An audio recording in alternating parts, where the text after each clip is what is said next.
नमस्कार. मी प्राध्यापक डॉक्टर चंद्रकांत चव्हाण, विठ्ठलराव शिंदे कला महाविद्यालयाच्या महाराष्ट्राचे शिल्पकार या व्याख्यानमालेतील आजचं पुष्प गुंफण्यासाठी आपल्या पुढे आलो आहे. खरं तर विठ्ठलराव शिंदे कला महाविद्यालयाचे प्राचार्य सन्माननीय महेंद्र कदम सर, त्यांचे सर्व संयोजक सहकारी माझे मित्र वाघमारे सर, राजेंद्र गायकवाड सर आणि त्यांचे सर्व सहकारी, आपण सर्वांनी खरं तर एक या सगळ्या कोविडच्या पार्श्वभूमीवर जो महाराष्ट्राचा सगळा आधुनिक महाराष्ट्र ज्यांनी घडविलं त्याचा एक साध्यंत इतिहास लोकांच्या पुढे ठेवण्याचा एक अत्यंत स्तुत्य अशा प्रकारचा जो उपक्रम राबविलेला आहे त्याबद्दल खरं तर महाविद्यालयाचे प्राचार्य आणि त्यांच्या सर्व संयोजकांचं मनपूर्वक अभिनंदन करतो. खूप सुंदर सुंदर चरित्र या व्याख्यानमालेच्या माध्यमातून आम्हा सगळ्यांना ऐकायलाही मिळालेली आहे. मी ज्या वालचंद महाविद्यालयामध्ये काम करतो त्या वालचंद महाविद्यालयाच्या ज्यांच्या नावे हे महाविद्यालय उभं राहिलं, ज्यांचं नाव या महाविद्यालयाला दिलं गेलं, ते सोलापूरचे नररत्न तर होतेच होते, परंतु महाराष्ट्र आणि अखिल हिंदुस्थान आणि हिंदुस्थानाचं औद्योगिक जगत घडविण्यामध्ये ज्यांनी अत्यंत महत्वपूर्ण अशा प्रकारची भूमिका निभावली त्या वालचंद हिराचंदांविषयी आपल्याला फारसं माहीत असत नाही. कारण राजकीय क्षेत्र, आध्यात्मिक क्षेत्र, सांस्कृतिक क्षेत्र या क्षेत्राच्या विषयी आपण जागरूक असतो, त्याच्याविषयीची माहिती वेगवेगळ्या पद्धतीने वेगवेगळ्या कारणांनी आपल्यापुढे येत राहते.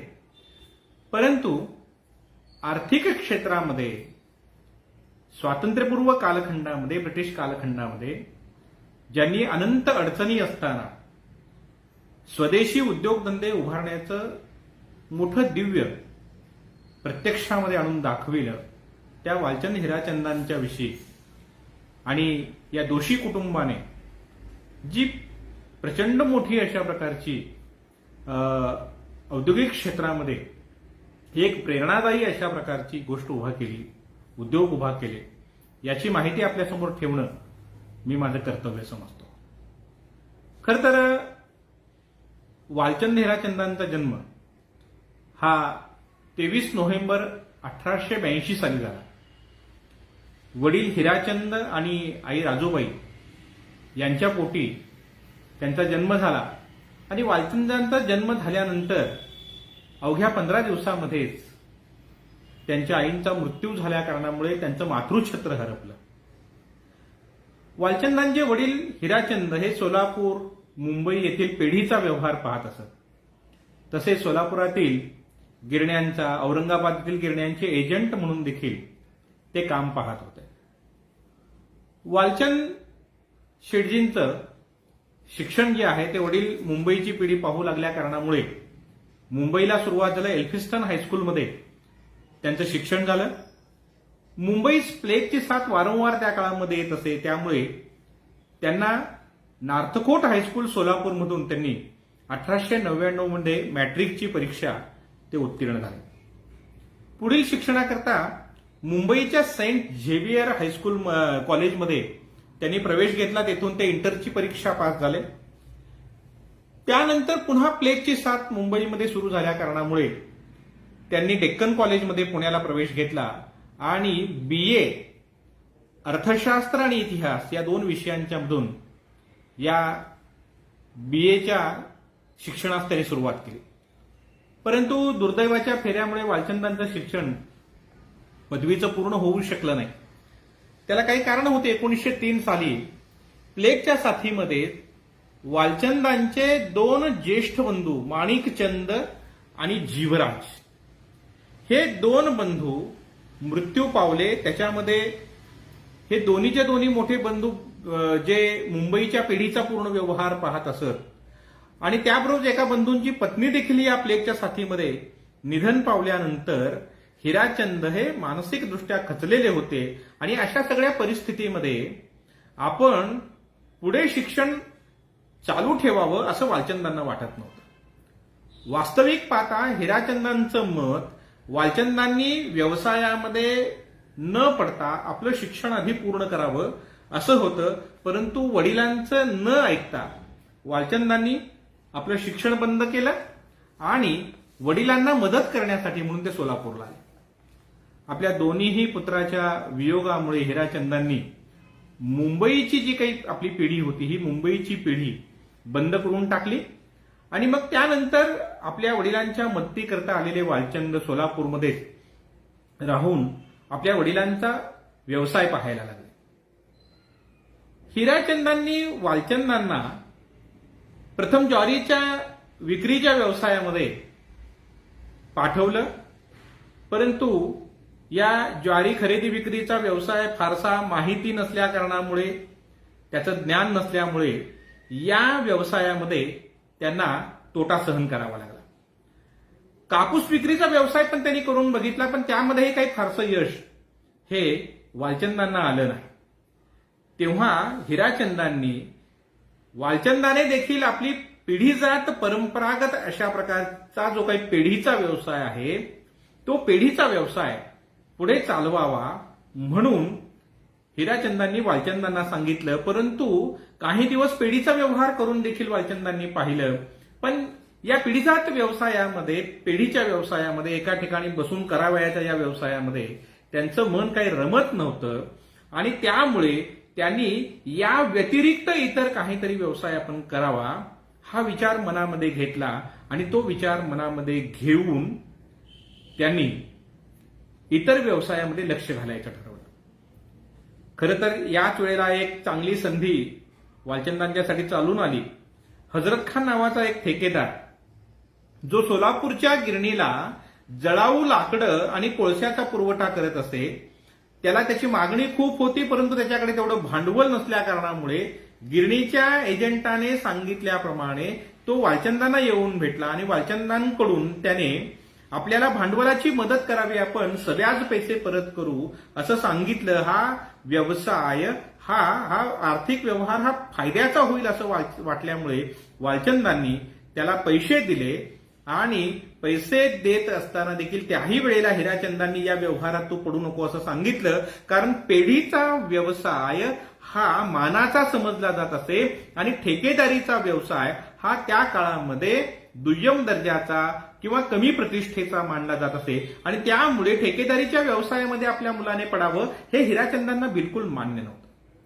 परंतु आपले काका सखाराम, हिराचंदांचे ज्येष्ठ बंधू, यांना समजावून सांगून वालचंदांनी या बाबतीमध्ये हिराचंदांची मदत होत नसताना सखारामांची म्हणजे आपल्या काकांची मदत घेतली आणि ती मदत घेऊन त्यांनी हा व्यवहार केला आणि या व्यवहारामध्ये मात्र त्यांना मोठ्या प्रमाणावर फायदा झाला. म्हणजे वालचंदांनी केलेला हा पहिला व्यवहार ज्याच्यामध्ये त्यांना चांगला पैसाही मिळालेला होता आणि त्यानंतर आपण इतर आणखी काहीतरी करावं असं सातत्याने त्यांना वाटत होतं. त्यांचा स्वभावच मुळी नवनवीन अशा प्रकारच्या आव्हानात्मक अशा प्रकारच्या गोष्टी स्वीकारण्याचा अशा प्रकारचा असल्या कारणामुळे त्यांनी त्याकडे अधिकाधिक अशा प्रकारचं लक्ष हे दिलेलं आपल्याला पाहायला मिळतं. आणि आणखी एक संधी या काळामध्ये त्या बाबतीमध्ये त्यांच्याकडे चालून आली आणि ती संधी अशा प्रकारची होती की सोलापूर एक्झिक्युटिव्ह इंजिनिअरिंगच्या कचेरीमध्ये काम करणारा एक कारकून ज्याने आपली नोकरी सोडून दिली आणि जो ठेकेदारी व्यवसायामध्ये वळालेला होता, लक्ष्मण बळवंत फाटक नाव त्याचं, आणि तो वालचंदांच्या भेटीला आला आणि ठेकेदारीमध्ये काहीतरी मोठं करून दाखविण्याची महत्वाकांक्षा या फाटकांची होती आणि त्यासाठी लागणारं मोठं भांडवल मात्र त्यांच्याकडे नव्हतं आणि म्हणून ते वालचंदांच्याकडे आले आणि वालचंदांकडे येऊन त्यांनी रेल्वे रुळाच्या साठीचा जो मार्ग तयार करायचा आहे या रेल्वे रूळ टाकण्याच्या ठेकेदारीच्या मध्ये आपण मला भांडवलाची मदत करावी अशा प्रकारची विनंती केली. यावेळेला एडशी ते तडवळ बार्शी लाईट रेल्वेने काढलेला ह्या दोन गावादरम्यानचा रूळ टाकण्याचा जो काही मार्ग होता याचा ठेका निघालेला होता आणि तो ठेका फाटकांनी मिळविला. त्यांच्या ओळखी त्या बाबतीमध्ये होत्या. आणि मग हा ठेका मिळवल्यानंतर तेथे पैसे घालत असतानाही हिराचंदांचा त्याला विरोध होता.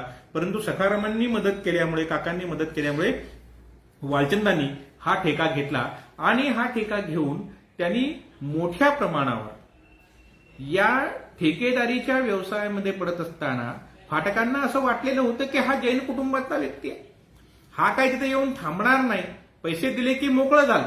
परंतु वालचंद स्वतः तो सगळा रूळ घालून होईपर्यंत, तयार होईपर्यंत स्वतः समोर उभारून त्यांनी सगळ्या या कामाची पूर्ण माहिती करून घेतली, ज्ञान मिळविलं आणि त्याबरोबरच दिलेल्या वेळेपेक्षा कमी वेळेमध्ये हा रूळ त्यांनी तयार करून दाखवला. त्यानंतर याच ठेकेदारीच्या व्यवसायामध्ये आपण पुढे जायचं असं ठरवून वालचंद आणि फाटक या दोघांनी मिळून पुढे हे काम चालू केलं. जीआयपी रेल्वेचे बोरीबंदर ते करी रोड पर्यंत चौरुळीकरणाचं काम हे असंच त्यांनी मिळविलं. खरं तर हे काम ज्यावेळेला त्यांनी मिळविलं त्यावेळेला मुंबईच्या अनेक कन्स्ट्रक्शन कंपन्यांना त्यांनी मागे सारून हे काम मिळवलेलं होतं आणि म्हणून त्यांना असं वाटत होतं की हे काय काम करू शकणार नाही. परंतु येथे देखील त्या दोघांनी, फाटक आणि वालचंदांनी मोठ्या कष्टाने आणि चिकाटीने दिलेल्या वेळेच्या पूर्वी हे काम उत्तमपणे करून दाखविलं. त्यामुळे त्यांच्या कामाला मान्यता मिळाली आणि त्यानंतर हार्बर ब्रँच, करी रोड ते ठाणे, ठाणे ते कल्याण या मार्गावरील चौरुळीकरणाचं काम हे त्यांना मिळालं. त्यातील हार्बर ब्रँचचं काम हे अत्यंत अवघड अशा प्रकारचं होतं. या ठिकाणी चौरुळीकरण करत असताना अनेक ठिकाणी दलदल होती, अनेक ठिकाणी उंचवटे होते, उंचवटे खोदून काढायचे होते, दलदल भरून काढायची होती आणि त्यासाठी न्यावं लागणारं सामान वगैरे कसं न्यायचा हा प्रश्न होता. त्यामुळे हे काम घ्यायला कोणी तयार नव्हतं. परंतु जिथे कोणी तयार नाही तिथे वालचंद मात्र हमखास तयार होत असत आणि ते काम पूर्णत्वास नेण्याचा ध्यास घेऊन वेळेच्या आधी ते काम पूर्ण करत असत. आता हे हार्बर ब्रँचचं काम पूर्ण करत असताना देखील घेतल्यानंतर त्या कामाच्यासाठी म्हणून त्यांना जामीन द्यावा लागणार होता आणि त्यासाठी वडिलांचा जामीन द्यायचा ठरल्यानंतर हिराचंद त्याला लवकर तयारच व्हायला तयार नाही. आणि मग अशाही स्थितीमध्ये त्यांनी हे काम स्वीकारलं, हिराचंदांना तयार केलं, जामीन दिला आणि वेळेच्या आत हे काम पूर्ण करून दाखविलं. हिराचंद मात्र वालचंदांच्या या सगळ्या अतिशय साहसी अशा प्रकारच्या ज्या काही गोष्टी होत्या त्या गोष्टीवर खुश नव्हते. कारण याच्यामध्ये एखाद्या वेळेला जर कुठे मोठा तोटा झाला तर तो तोटा मिळविलेल्या सगळी संपत्ती, मिळविलेलं सगळं नाव, सगळंच्या सगळं घालवून टाकणार आहे आणि म्हणून वालचंदांनी अशी वेडी साहस करू नयेत असं हिराचंदांना वाटतं. परंतु साहस जेथे आहे, धोका जिथे आहे तिथेच काहीतरी करून दाखविण्याचा इरादा मात्र त्यांचा पक्का होता आणि त्यामुळे कल्पकतेने रेल्वेच्या वॅगन्स या हार्बर ब्रँचचं काम करत असताना त्यांनी मिळविल्या आणि त्याचा वापर अतिशय योग्य पद्धतीने करून हे काम देखील त्यांनी पूर्ण करून दाखवले. आता हिराचंद मात्र या सगळ्या गोष्टींना तयार नसताना अनेक वेळेला सखारामांनी म्हणजे वालचंदांच्या काकांनी मोठी मदत त्यांना यावेळेला केलेली आपल्याला दिसून येते. महायुद्ध काळामध्ये, पहिल्या महायुद्धाच्या कालखंडामध्ये तात्पुरत्या स्वरूपाच्या लष्करी छावण्या बांधण्याची कामं वालचंदांना मोठ्या प्रमाणावर मिळाली. शीव, माटुंग्याच्या लष्करी छावणीबरोबरच बेळगावच्या लष्करी छावणीचं काम त्यांना मिळालं. आणि बेळगावच्या लष्करी छावणीचं काम करत असताना वालचंदांच्या ठिकाणी असणारी कल्पकता, संघटन कौशल्य, व्यवहार चातुर्य यासारखे सगळे गुण त्यांचे आपल्याला तिथे पाहावयाला मिळतात. बेळगावला सगळे आपले सहकारी सोबत घेऊन गेलेले असताना तिथे गेल्यानंतर आपण काही काळ रेल्वेच्या विश्रामगृहामध्ये आपल्या सगळ्या या सोबत्यांना थांबूया आणि आपण सगळे तोपर्यंत नियोजन करू असं ठरवून ते गेलेले होते. परंतु त्याच वेळेला गव्हर्नर बेळगावला येणार असल्या कारणामुळे तिथे त्यांना ती सोय झाली नाही. तर रेल्वे स्टेशनला आपल्या मित्रांना थांबवून वालचंद हे एका टांग्यात बसून आपल्या जुन्या शालेय मित्राकडे, कॉलेजच्या मित्राकडे जातात आणि त्याच्याकडे जात असताना वाटेमध्ये त्या टांग्यावाल्याला विचारतात, अरे हा टांगा तू जर द्यायचं ठरवलंस तर कितीला विकशील? तो म्हणतो मी 300 रुपयांना विकेन. बर, तू दररोज दिवसभर टांगा चालवतोस तर या टांग्याचे तुला किती रुपये मिळतात? तर त्याने अमुक एक रक्कम दिवसभराची मला माझ्या कामाची मिळते वगैरे सांगितल्यानंतर ते आपल्या मित्राच्या घरी जातात, आंघोळ वगैरे करतात आणि अचानक आपला मित्र इतक्या वर्षानंतर समोर आलेला बघून तोही आश्चर्यचकित होतो आणि मग ते आपल्या सहकाऱ्यांना राहायला बंगले मिळतील काय ते भाड्याने विचारतात आणि आपल्या मित्रांचं सहाय्य घेऊन त्यांच्या राहण्याची व्यवस्था करतात आणि त्या टांग्यावाल्याला सांगतात, हे घे 300 रुपये, तुझा टांगा मी विकत घेतलेला आहे आणि आजपासून तू या टांग्यावर कामाला आहेस, तुला दररोज जेवढे रुपये मिळतात तेवढे रुपये मी तुला देणार आहे आणि आता असं कर, रेल्वे स्टेशनवर जा आणि माझे सहकारी जे तिथे थांबलेले आहेत त्यांना अमुक अमुक ठिकाणी निवासाची सोय केलेली आहे, तिथे त्यांना घेऊन जा. म्हणजे पहा, कमीत कमी वेळेमध्ये उपलब्ध साधनांचा अतिशय उत्तम पद्धतीने कसा वापर करावा आणि तो वापर करून अचूक व्यवहार कशा पद्धतीने पार पाडावा हे वालचंदांकडून शिकायला मिळतं. म्हणजे 300 रुपयात एक टांगा घेण्याबरोबरच इतर 2-4 टांगे तसेच ते 200 रुपये, 150 रुपये, 250 रुपये अशी रक्कम देऊन खरेदी करतात आणि त्या टांग्यांचा वापर प्रवासासाठी मजुरांच्या आणि आपल्या सगळ्या सहकाऱ्यांच्या करतात. याच पद्धतीने पुढे आणखीही कामे त्यांनी केलेली आपल्याला दिसून येतात. देवळालीला रुग्णालयाचं काम, बराकी बांधण्याचं काम 1917 मध्ये त्यांनी तसंच पूर्ण केलं. या कामासाठी सुद्धा करारपत्रावर जामीन म्हणून हिराचंद सही करण्याला तयार नव्हते, कारण हे काम अतिशय अवघड अशा प्रकारचं काम. खाडी भरून काढून, दलदल असलेली जागा सगळी भरून काढून ते सगळं काम करायचं होतं. ते काम वेळेत पूर्ण होईल की नाही, लष्करी काम असल्या कारणामुळे वेळेत जर काम पूर्ण झालं नाही तर त्यासाठी म्हणून जामीन हवा होता. हिराचंद त्यालाही लवकर तयार होत नव्हते, परंतु हिराचंदानं याही वेळी कसं तरी करून त्यांनी तयार केलं आणि हे जिकिरीचं असणारं अत्यंत काम देखील वालचंदांनी वेळेत पूर्ण करून दाखवलेलं आपल्याला पाहिजे.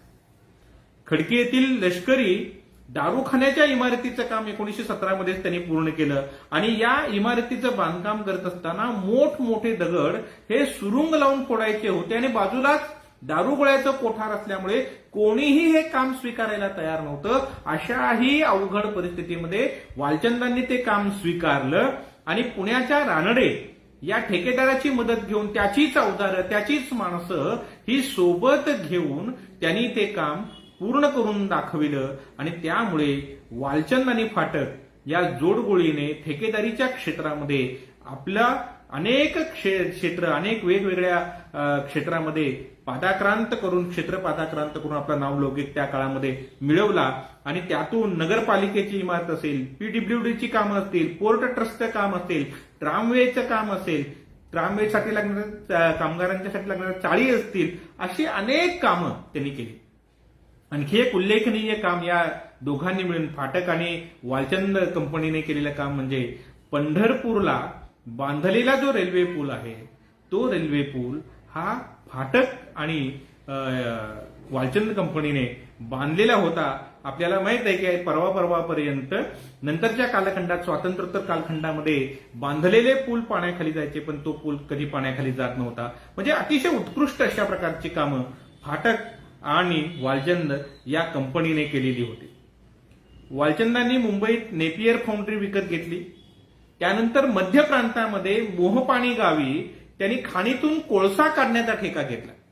फाटक बांधकाम व्यवसायामध्येच संतुष्ट होते आणि बांधकाम व्यवसाय सोडून आणखी काही अवघड अशा प्रकारची कामं करावी, दुस्साहस करावं असं त्यांना वाटत नव्हतं, कारण वालचंदांचं जे साहस होतं ते त्यांना दुस्साहस वाटत होतं.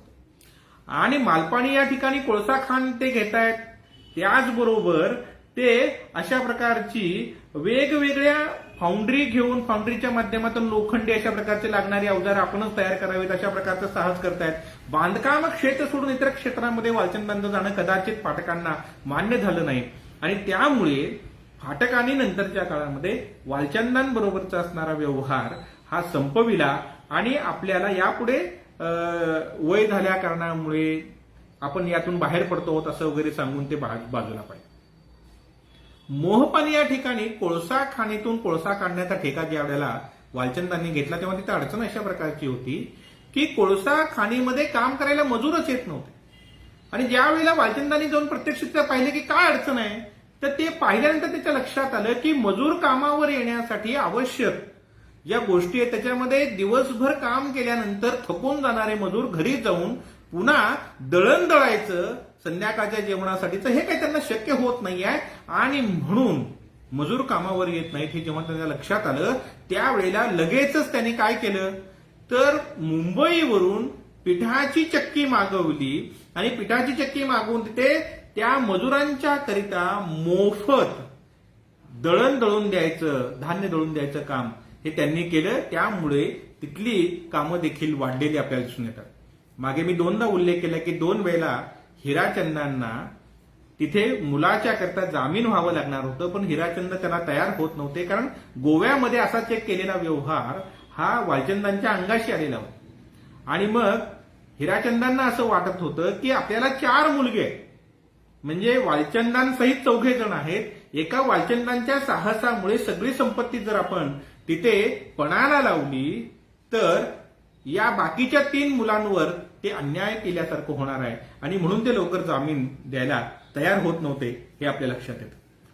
वालचंदांनी केवळ बांधकाम क्षेत्रामध्येच नाही तर इतर विविध क्षेत्रामध्ये भारतामध्ये पायाभूत अशा प्रकारचं जनकत्वाचं अशा प्रकारचं काम केलंय ज्यांच्यामुळे जहाज बांधणी उद्योग असेल जलवाहतुकीचा उद्योग असेल विमान बांधणीचा उद्योग असेल मोटार गाड्या बांधणीचा उद्योग असेल अशा अनेक क्षेत्रामध्ये पायाभूत अशा प्रकारचं काम केलं. एकदा ते ग्वाल्हेरला गेलेले ग्वाल्हेरच्या रेल्वे स्टेशनवर थांबलेले होते वर्तमानपत्र घेऊन वाचत होते आणि ग्वाल्हेर स्थानकावर ते थांबलेले असताना मुंबईच्या इंजिनिअरिंग कंपनीतील एक मोठा अधिकारी वॉटसन नावाचा तो तिथे वालचंदांना भेटला आणि वालचंदांना भेटल्यानंतर तो वालचंदांना भेटला आणि वालचंदांची त्यांची ओळख होती आणि हा वॉटसन सयाजीरावांच्या महाराजा सयाजीराव गायकवाडांच्या विश्वासातील होता आणि मग तो सहज बोलत असताना गप्पा मारत असताना वालचंदांना असं म्हणाला की सयाजीराव महाराजांनी पहिल्या महायुद्धामध्ये ब्रिटिशांना एक आगबोट मदत म्हणून दिली होती ती आता त्यांना विकायची आहे आणि युद्ध संपलेलं आहे विकायची आहे तर तुम्ही घेता का. आणि मग असं म्हटल्यानंतर मुंबईत उतरल्या त्यांनी आपली पत्नी कस्तुराबाईंना घरी पाठवलं आणि वॉटसनला घेऊन ते गोदीवर सरळ गेले आणि गोदीवर जाऊन लॉयल्टी हे जे काही जहाज होतं हे जहाज त्यांनी पाहिलं आणि आपल्या काही धनिक मित्रांना एकत्रित करून त्यांनी हिंदुस्थानच्या सागर किनाऱ्यावर भारतीय वाहतूक करणाऱ्या जहाजांची कंपनी निर्माण करण्याचा इरादा सोडला.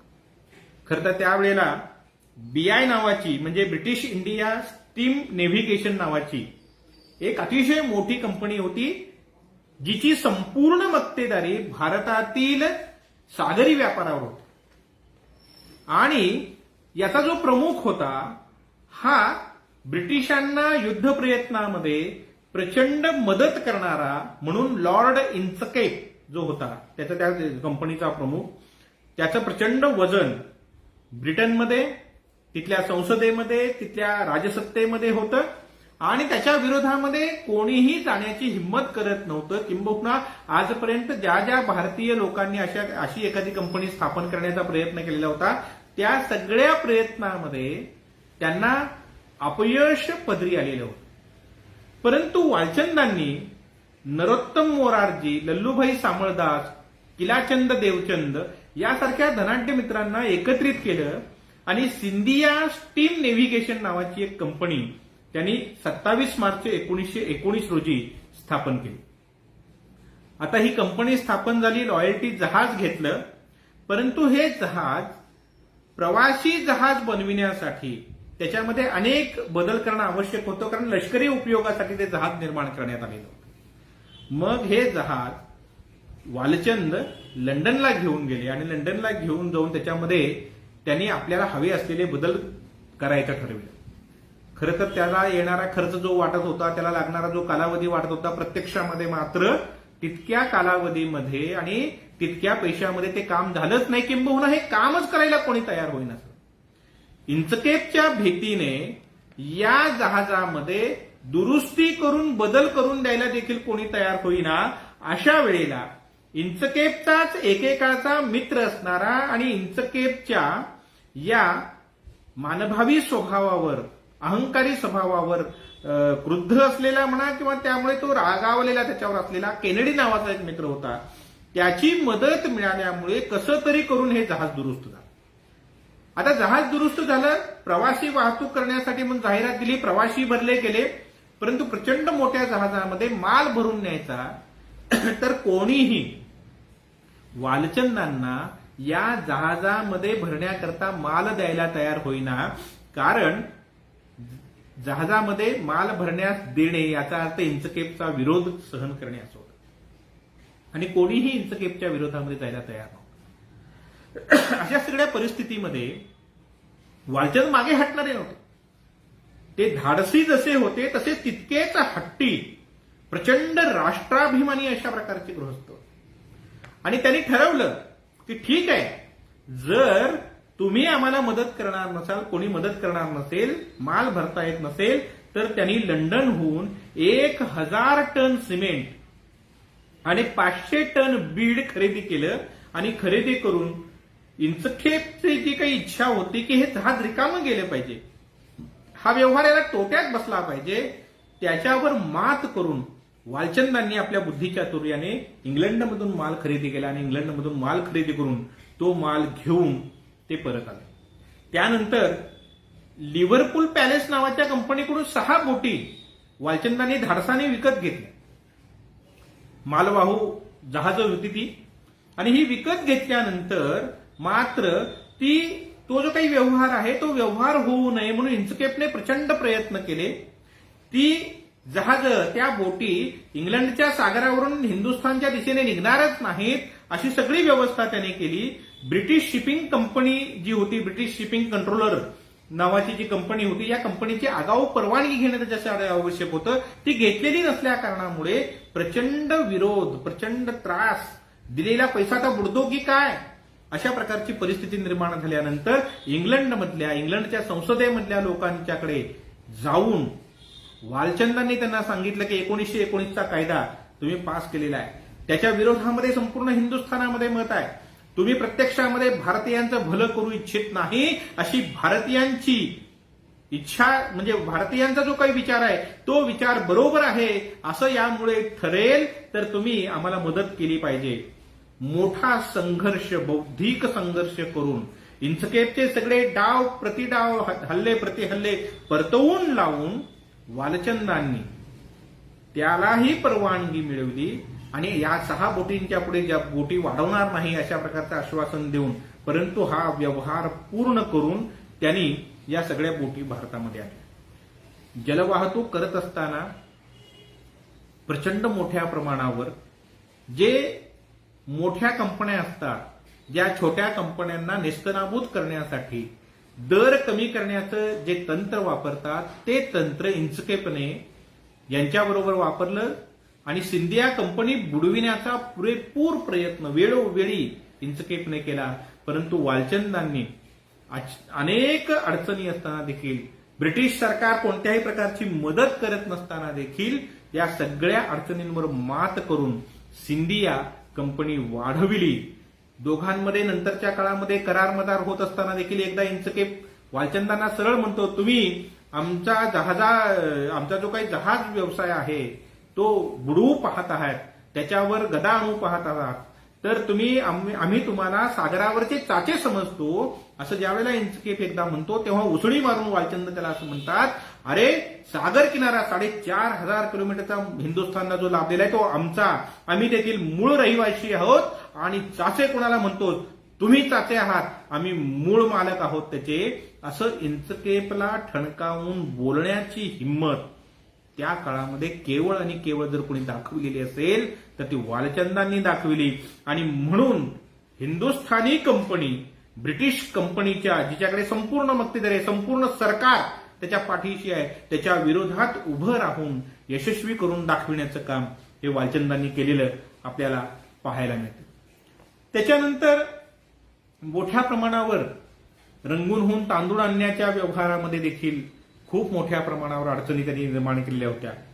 आता या सिंधिया हाऊसला, म्हणजे सिंधिया कंपनीला मोठं करून पुन्हा तिचं सिंधिया हाऊस नावाची एक मोठी इमारत मुंबईमध्ये जेव्हा त्यांनी उभा केली, त्यावेळेला सिंधिया हाऊसच्या उद्घाटनाकरता 1938 मध्ये वल्लभभाई पटेलांना त्यांनी बोलावलेलं होतं आणि वल्लभभाई पटेलांच्या हस्ते त्या सिंधिया हाऊसची इमारत, त्याचं उद्घाटन हे त्यांनी केलेलं आपल्याला पाहायला मिळतं. वालचंद आणि पालनजी एदलजी सारखे या बांधकाम क्षेत्रामध्ये मोठा नावलौकिक असलेले जे लोक होते त्यांना मदतीला घेऊन टाटांनी कन्स्ट्रक्शन कंपनी काढायचं ठरवलं. कारण ब्रिटिशांनी मुंबई शहराची पुनर्रचना करायचं ठरवलेलं होतं. त्याची अनेक कामं त्यांनी आता काढायची ठरवलेली होती, अनेक इमारती बांधायच्या होत्या. तर स्वदेशी कंपनीला ते कामं मिळावीत म्हणून टाटांनी कन्स्ट्रक्शन कंपनी काढली, टाटा कन्स्ट्रक्शन कंपनी लिमिटेड म्हणून. आणि ही काढत असताना वालचंद व त्याबरोबर पालनजी एदलजी हे दोघे जे बांधकाम क्षेत्रामध्ये पूर्वीपासून होते आणि त्यांचं मोठं नाव होतं, या दोघांनाही टाटा कन्स्ट्रक्शन कंपनीमध्ये त्यांनी घेतलं.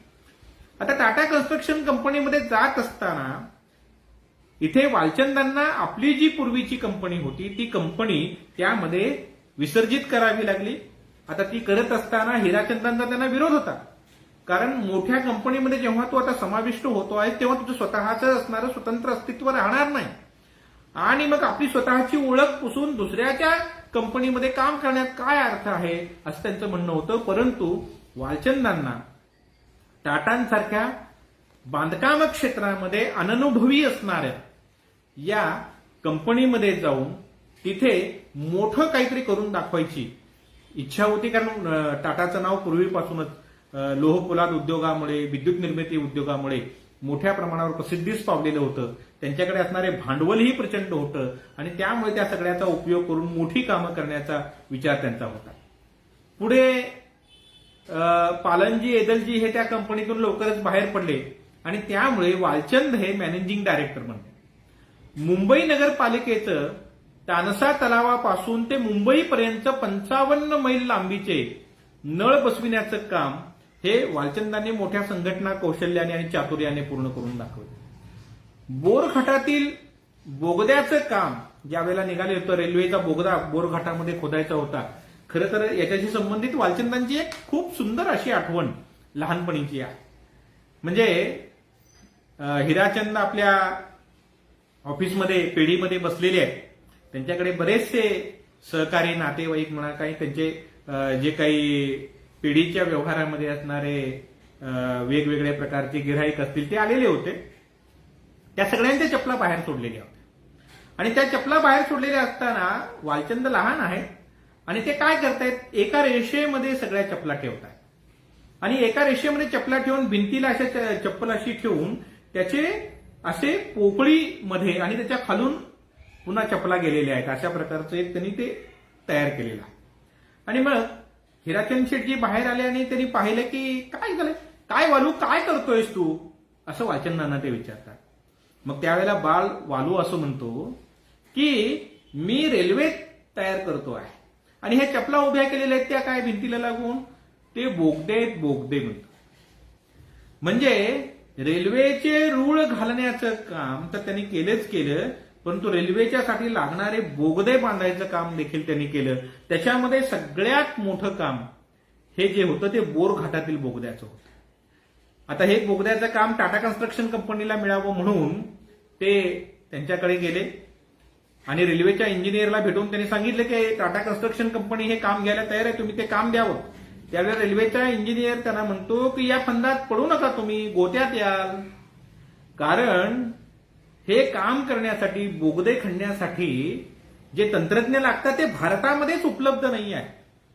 तर असे तंत्रज्ञ मिळणार कुठून?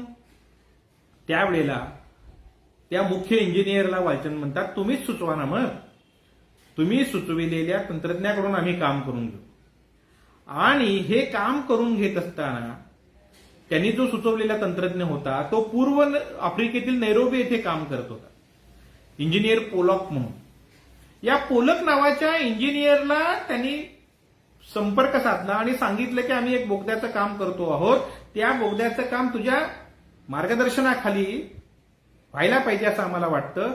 त्यावेळेला तू म्हणशील तो पगार द्यायला आम्ही तयार आहोत असं ते म्हणतात. त्यावेळेला पोलक म्हणतो की तिथून नैरोबीतून भारतामध्ये येण्याचा प्रवास करतं आणि त्या बोगद्याचं काम पूर्ण झाल्यानंतर भारतातून इंग्लंडला जाण्याचा प्रवास करतो, तुम्ही जर द्यायला तयार असाल तर आम्ही मी यायला तयार आहे.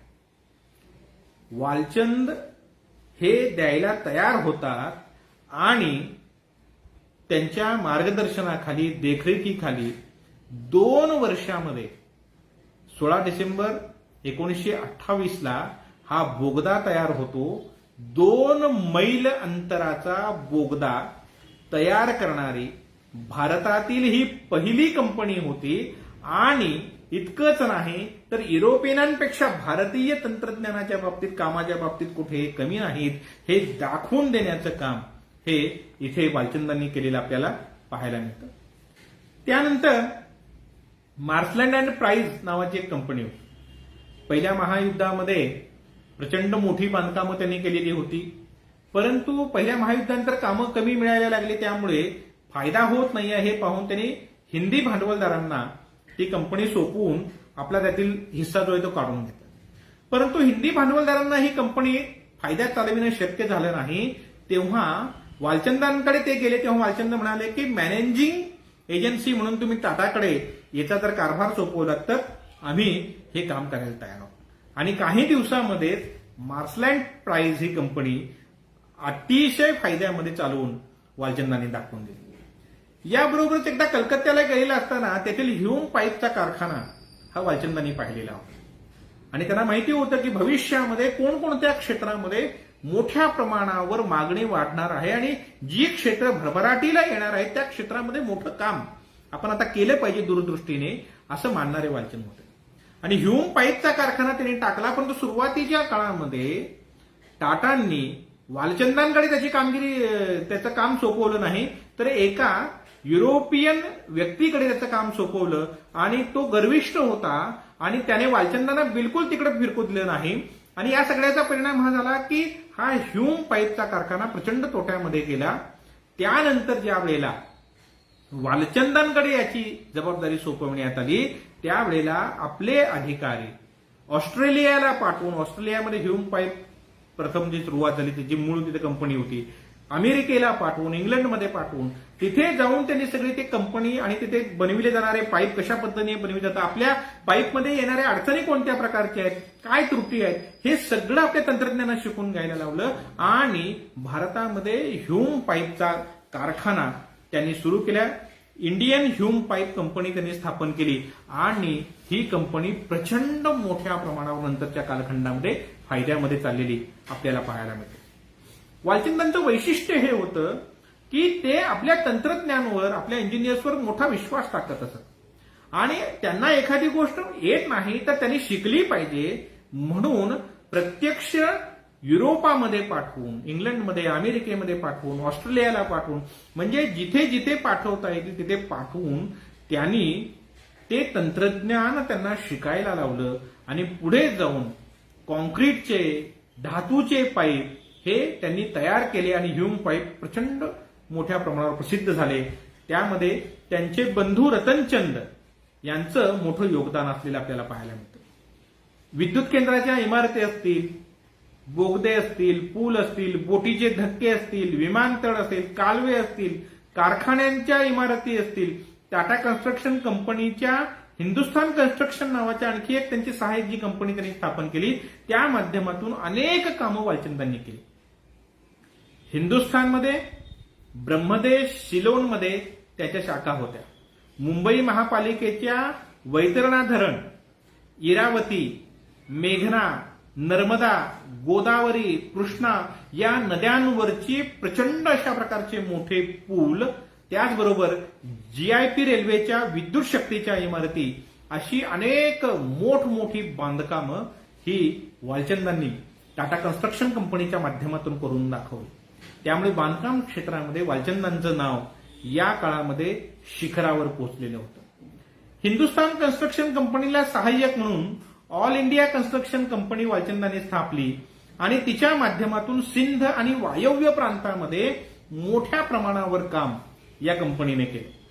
आता सिंध आणि वायव्य प्रांतामध्ये काम करत असताना अडचण मोठी अशी होती की तिथे असणाऱ्या गोऱ्या लोकांच्याकडून मोठमोठी बांधकामं मिळविणं हे अवघड अशा प्रकारची गोष्ट होती. परंतु ही बांधकामं मिळवत असताना त्यांनी काय केलं तर त्यांनी तिथे गोरे अधिकारी नेमले आणि गोरे अधिकारी नेमून त्या अधिकाऱ्यांच्या माध्यमातून अधिकाऱ्यांच्या मदतीने मोठ्या प्रमाणावर अनेक अशा प्रकारची कामं मिळवली आणि ती प्रत्यक्षात आणून दाखवली। हे सगळं करत असताना युरोपियन कंपन्यांशी सातत्याने टक्कर देणं वालचंदांचं चालू होतं आणि हे देत असताना साम दाम दंडभेद सगळे मार्ग त्यांनी वापरले। सिंधू नदीवरील कालाबाग जवळ एक पूल बांधायचा होता। आता कालाबाग जवळ बांधायचा पूल जो होता ते ज्यावेळेला टेंडर निघाला त्यावेळेला युरोपियन कंपनीने ते टेंडर 24 लक्ष रुपयाला दिले होते, परंतु हा प्रचंड मोठा पूल बांधून आपल्या कंपनीचं नाव अजरामर करायचं म्हणून वालचंदांनी केवळ 24 लक्ष रुपयाचं टेंडर भरलं। त्यावेळेला ब्रिटिशांनी वालचंदांना बोलावलं आणि सांगितलं की 14 लक्ष मध्ये काम होणार नाही, 10 लक्षाचा फरक कुठे असतो का, एका दुसऱ्या लक्षाचा फरक असलेला समजू शकतो, 10 लक्षाचा फरक हा होणं शक्य नाही असं जेव्हा सांगितलं तेव्हा वालचंद म्हणाले हे सगळं मी बघितलेलं आहे, मजुरांना किती लागतील, कामं कशी होतील, नाही आम्हाला गुणवत्तापूर्ण अशा प्रकारचं काम पाहिजे, 1 नंबरचं गुणवत्तापूर्ण काम मी करून देईन, तुम्ही त्याची काळजी करू नये, तोट्यात गेलो तर मी जाईन, परंतु हे बांधकाम मी 14 लक्षामध्येच करून दाखवेन। त्याच्यामध्ये फारसा फायदा इथे वालचंदांना झाला नाही, परंतु युरोपियन कंपनीला धोबी पछाड देऊन एक उत्तम अशा प्रकारचा दूरवरचा अशा प्रकारचा पूल नदीवरचा बांधून त्यांनी दाखवला। रतन टाटा यांचा मृत्यू झाला आणि त्याच्या पाठोपाठ काही दिवसांमध्ये काही महिन्यांमध्ये दोराबजी टाटांचं पण निधन झालं आणि त्यामुळे टाटांनी कन्स्ट्रक्शन कंपनीमधून आपलं अंग काढून घेतलं। त्यानंतर मात्र टाटा कन्स्ट्रक्शन कंपनी ही पूर्णतः वालचंदांच्या हाती आली आणि ती प्रीमियर कन्स्ट्रक्शन कंपनी म्हणून पुढे निर्माण झाली आणि तिने प्रचंड मोठी कामं ही केली। भारतामध्ये प्रीमियर कन्स्ट्रक्शन कंपनीची Hindustan construction company limited, building construction company limited, all India construction company limited, Indian Hume pipe company limited, Marsland price company limited अशा 5 सहाय्यकारी अशा प्रकारच्या बांधकाम क्षेत्रातील संस्था किंबहुना कंपन्या सहाय्यकारी स्थापन करून अशा सहाय्यक कंपन्या स्थापन करणारे वालचंद हे भारतातील पहिले प्रवर्तक होते आणि या सगळ्या कंपन्यांच्यासाठी म्हणून कन्स्ट्रक्शन हाऊस नावाचं 5 मजली सर्व सुविधांनी युक्त अशी इमारत ही त्यांनी त्यासाठी बांधलेली होती। बांधकाम क्षेत्रामध्ये ते आहेत, जहाज वाहतूक क्षेत्रामध्ये ते काम करतायत, त्याच वेळेला शेतीमध्ये प्रयोग करायचं वालचंदांच्या मनात आणि शेतीमध्ये प्रयोग करायचं मनात आल्यानंतर रावळगाव जवळ प्रचंड मोठी जमीन त्यांनी विकत घेतली आणि शेतीमध्ये अनेक प्रकारचं संशोधन प्रयोग ते त्यांनी केले। म्हणजे तिथे ऊस लावण्यापासून कापूस, तंबाखू, ज्वारी, बाजरी, गहू, मका, भुईमूग, हळद अशी अनेक पिकं त्यांनी घेतली। त्यावेळेला एके दिवशी विडी चांगल्या दर्जाची निर्माण व्हावी म्हणून ते प्रयोग करत होते। त्यांचे बंधू वालचंदांना म्हणाले आपल्याला काय विड्या निर्माण करायचा कारखाना करायचा नाही, तर आपल्याला करायचंच असेल तर साखर निर्मिती करणारा साखर कारखाना करायचा आहे। रावळगावला त्यांनी शुगर फार्म सुरू केलं, रावळगावला साखर फॅक्टरी त्यांनी काढली, 25 मैलाच्या लांब ट्रॉलीचे रूळ त्यांनी काढले, कामगारांच्यासाठी प्रशस्त अशा प्रकारची घरं काढली, दुग्धालय, विद्यालय, वैद्यकीय सुविधा देण्यासाठी दवाखाने, प्रसूतीगृह, क्रीडा मंडळ, वाचनालय, ग्रंथालय, दुकाने, आठवडी बाजार हे सगळं त्यांनी निर्माण केलं। हे करताना त्यांचे बंधू लालचंद शेठजी यांनी मोठ्या प्रमाणावर हे काम तिथे केलेलं आपल्याला पाहायला मिळतं। तसंच काम त्यांनी पुणे जिल्ह्यातील इंदापूर तालुक्यातील कळंब या ठिकाणी केलं, तेथेही त्यांनी साखर कारखाना काढला। मार्सलँड प्राइस कंपनीच्या माध्यमातून साखर कारखाना तिथे सुरू केला आणि तो कारखाना फायद्यात चालवून दाखवला। त्यांचे बंधू लालचंद यांनी तिथे ते काम मोठं केलं आणि हे करत असताना त्यांनी तिथे नुसतं रावळगावला पण नुसतं साखर कारखाना काढून ते थांबले नाहीत, तर खडी साखर उत्तम दर्जाची निर्माण करणारे स्फटिकासारखी खडी साखर निर्माण केली, चॉकलेट्स निर्माण केले, गोळ्या निर्माण केल्या आणि इतके वेगवेगळे प्रकार ते निर्माण केले की त्यामुळे रावळगाव संपूर्ण देशामध्ये प्रसिद्ध झालं। कारण रावळगावच्या सगळ्या चॉकलेट्स जे आहेत ते आपल्याला माहिती आहेत खूप प्रसिद्ध आहेत आणि ते सगळं वालचंदांनी निर्माण केलेलं आहे। म्हणजे साखर कारखान्याच्या क्षेत्रात ते उतरतात, पुढे जाऊन कळंबचा साखर कारखाना, त्याला लागून अनेक औद्योगिक अशा प्रकारचे कारखाने त्यांनी तिथे काढले. तेव्हा वालचंदांनी तिथे मार्सलँड प्राइस हे जे नाव होतं साखर कारखान्याला, त्यामुळे ही परदेशी कंपनी आहे असं लोकांना वाटायचं, म्हणून त्याचं नाव पुढे बदललं आणि आपले बंधू वालचंद यांचंच नाव देऊन वालचंद नगर ही औद्योगिक वसाहत तिथे वसवली आणि ती मोठी केलेली आपल्याला पाहायला मिळते. म्हणजे प्रचंड साहस वालचंद सर्वच क्षेत्रामध्ये करतायत आणि हे साहस करत असताना 1941 मध्ये विशाखापट्टणम येथे त्यांनी जहाज बांधणी उद्योगाची सुरुवात बाबू राजेंद्र प्रसादांच्या हस्ते केलेली आहे. पहा, जहाज बांधणी उद्योग निर्माण करत असताना देखील ब्रिटिशांनी प्रचंड अडचणी त्यांच्या पुढे आणल्या. मान्यता न देणं, सवलती न देणं, अशा प्रकारच्या अनंत अडचणी त्यांच्या पुढे उभ्या केल्या. परंतु त्या अनंत अडचणींना पुरून उरले ते वालचंद आणि 1948 मध्ये जलउषा नावाच्या आगपोटीचं संपूर्ण भारतीय बनावटीची इंग्रजी जहाजांप्रमाणे सर्व सुविधांनी युक्त आणि अतिशय मोठी अशा प्रकारची आगबोट त्यांनी निर्माण केली आणि ही आगबोट पंडित जवाहरलाल नेहरूंच्या हस्ते तिचं जलावतरण केलं. जलप्रभा नावाची दुसरी बोट त्यांनी निर्माण केली आणि अशा रीतीने आगबोट उद्योग म्हणजे प्रवास, मालवाहतूक आणि त्याबरोबरच जहाज निर्मिती उद्योग भारतामध्ये जर कोणी सुरू केलेला असेल तर तो वालचंद शेटजींनी केला. सिंधिया कंपनीच्या सहकार्याने हिंदुस्थान शिपयार्ड लिमिटेड कंपनी त्यांनी स्थापन केली. 1952 मध्ये विशाखापट्टणमला हा नौका बांधणीचा कारखाना जो आहे तो या कंपनीच्या ताब्यामध्ये नंतर त्यांनी दिलेला पाहायला मिळतो.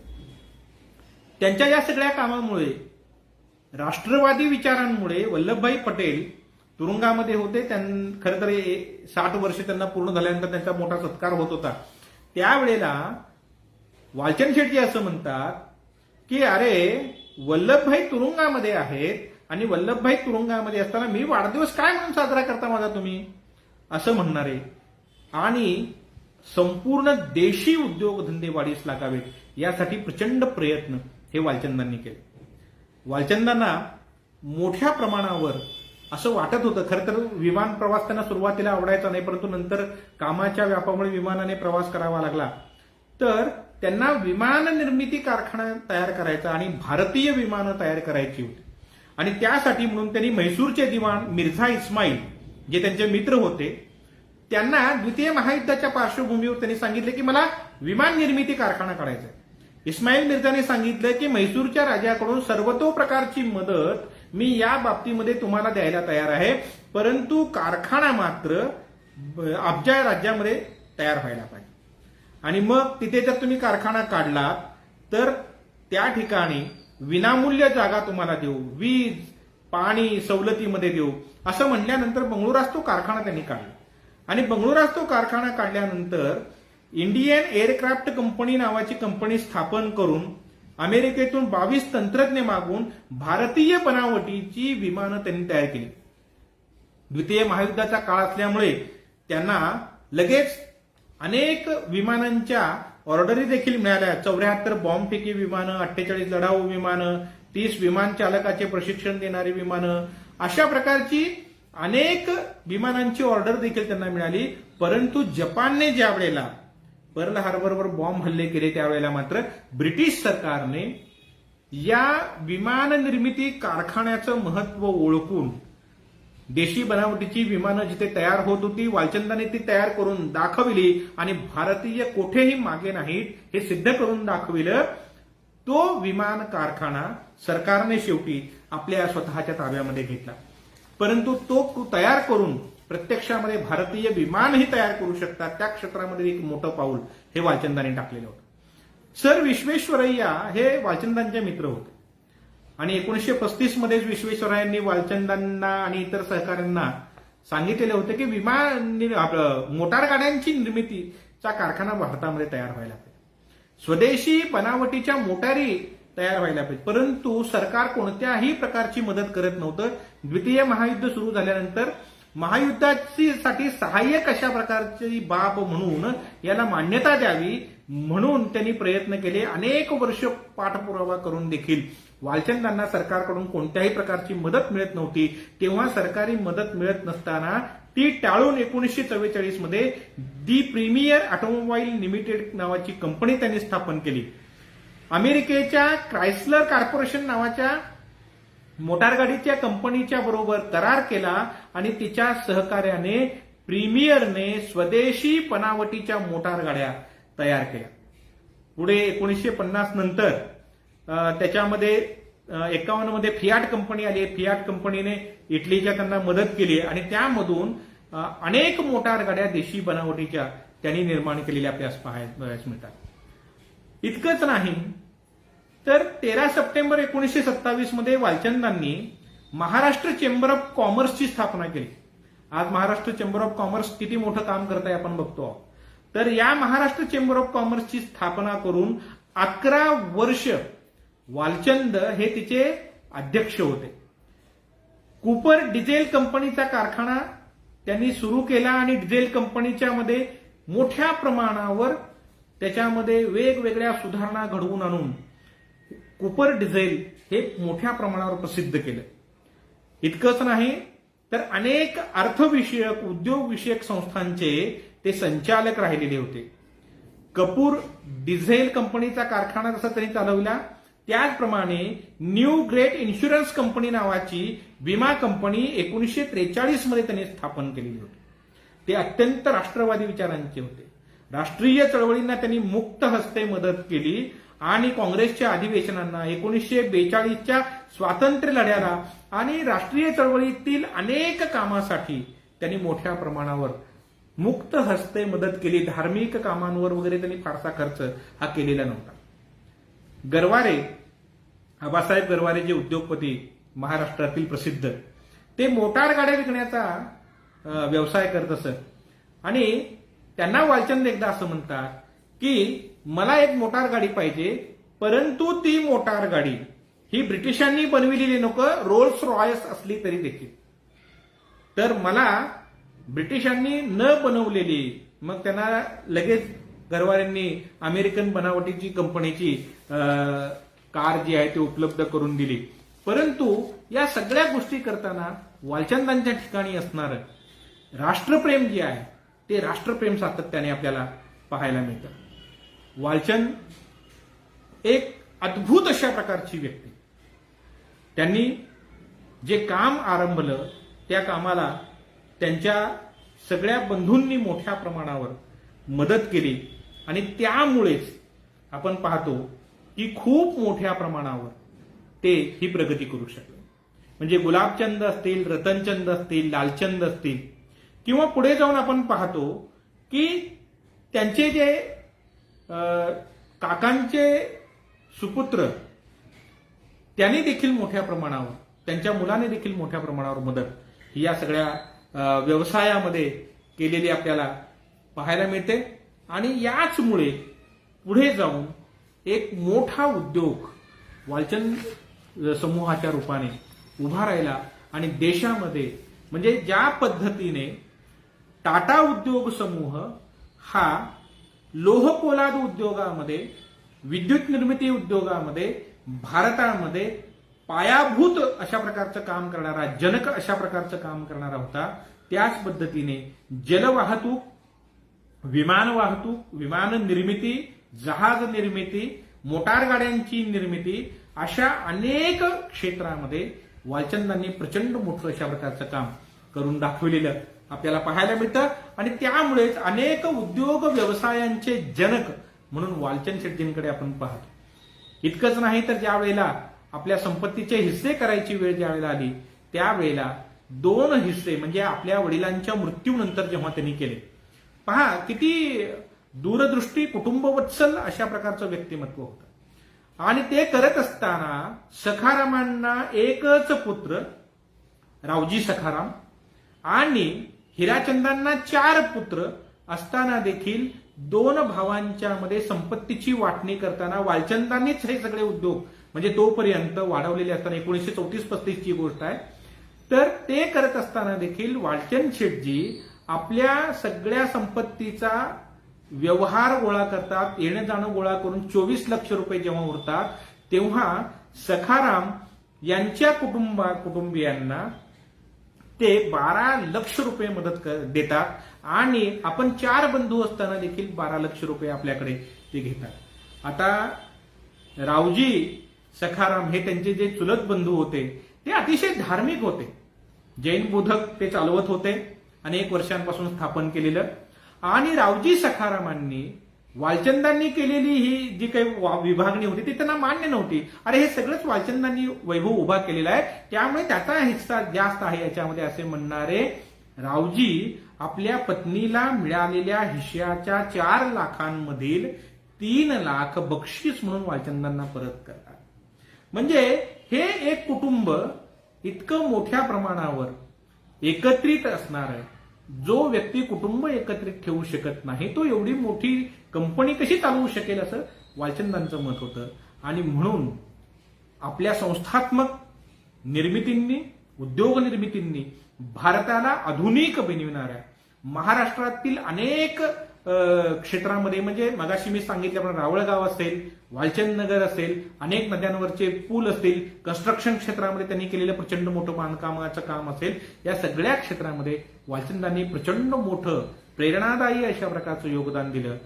अनेक सांस्कृतिक अशा प्रकारच्या म्हणजे आपल्या मृत्यूनंतर आपल्या पत्नीला आपल्या हिश्श्याच्या सगळ्या ज्या स्थावर जंगम मालमत्तेचा हिस्सा पत्नी जोपर्यंत जिवंत आहे तोपर्यंत पत्नीकडे राहील आणि आपल्या पत्नीनंतर ती संपत्ती आपल्या बंधूंना वगैरे कोणालाही न देता ती राष्ट्रकार्यार्थ शैक्षणिक संस्थांच्या स्थापनेसाठी दवाखान्यांच्या स्थापनेसाठी असेल अशा नागरी कामांसाठी वापरली जावी म्हणून संपूर्ण संपत्ती राष्ट्र निर्मितीसाठी देणारे वालचंद हे आगळं वेगळं अशा प्रकारचं व्यक्तिमत्व होतं.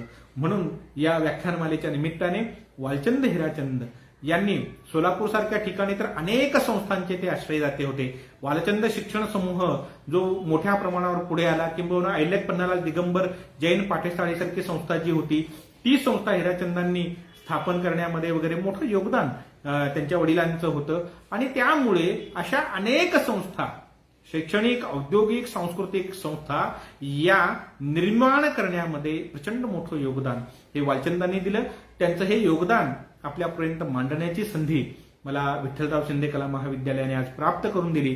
त्याबद्दल महाविद्यालयाचे प्राचार्य आणि संयोजक समितीचे सगळे सदस्य या सगळ्यांचं मी पुनश्च एक वेळ आभार मानतो आणि थांबतो. धन्यवाद.